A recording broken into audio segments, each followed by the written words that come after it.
Hello everyone, Nagarjuna की यह कविता बादल को गिरते देखा। चलिए हम लोग एक्सप्लेनेशन पढ़ते हैं एच स्टेंजा की। फर्स्ट पैराग्राफ में कवि ने हिमालय की धवल यानी सफेद चोटियों पर बादलों को छाने का सजीव वर्णन किया है। मानसरोवर झील के कमलों पर जब ओस की बूंदें गिरती हैं तो वे शीतल मोतियों जैसे चमकती हैं। इस पैराग्राफ का मुख्य बिंदु है प्रकृति की पवित्रता और निर्मलता। एग्जाम के लिए पैराग्राफ के लिए कि अमल धवल और तुहीन कन जैसे शब्दों का अर्थ जरूर लिखें। स्टूडेंट्स, यहाँ कवि ने बादलों को घिरते देखा है। आते नहीं गिरना एक प्रक्रिया है जो पहाड़ों की ऊंचाई और शांति को और गहरा कर देती है। गौर कीजिएगा, यहाँ ओस की बूंदों को शीतल कहा गया है जो पहाड़ों की ठंडक का एहसास कराती है। सेकंड पैराग्राफ में ऊंचे हिमालय की झीलों में मैदानी इलाकों यानी समतल देशों के भीषण गर्मी से परेशान होकर हंस आते हैं। वे झील के नीले पानी में कमल की कड़वी मीठी जड़ें यानी बिस्तंतु को खोजते हैं। हंसों का यहाँ आना सुकून की तलाश है, जैसे हम छुट्टियों में पहाड़ों पर जाते हैं। नागार्जुन ने पक्षियों के माध्यम से उसी पलायन और शांति को दर्शाया है। इस पैराग्राफ का मुख्य बिंदु है प्रकृति को एक शरण स्थली के रूप में दिखाना।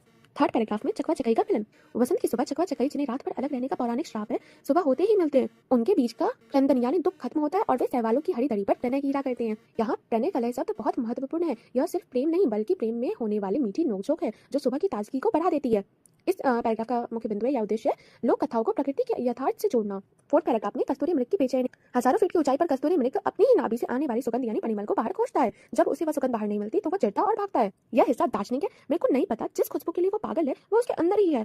क्या हम इंसान भी अपनी खुशी को ऐसे ही बाहर नहीं ढूंढते? फोर्थ पैराग्राफ का उद्देश्य मनुष्य के अंतर्द्वंद और अज्ञानता को दर्शाना। फिफ्थ पैराग्राफ में कालिदास को चुनौती। नागार्जुन पूछते कालिदास के मेघदूत वाला यश, कुबेर और उनकी अलकापुरी कहाँ गई? वे कहते हैं कि वह सब शायद कवि की कल्पना थी। असलियत में तो यहाँ केवल बादलों का तूफानी संघर्ष है।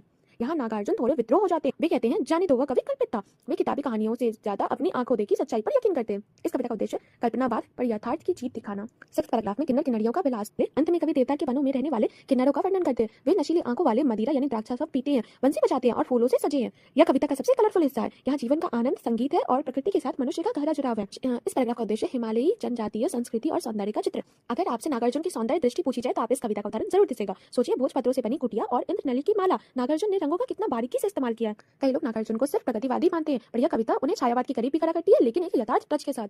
यह थी नागार्जुन की वह यात्रा जहाँ प्रकृति केवल सुंदर नहीं बल्कि जीवित और संघर्षशील है। अगर यह व्याख्या आपके एग्जाम में काम आए तो कमेंट्स में अपना फीडबैक जरूर पढ़ते रहिए और चमकते रहिए। Study with smile.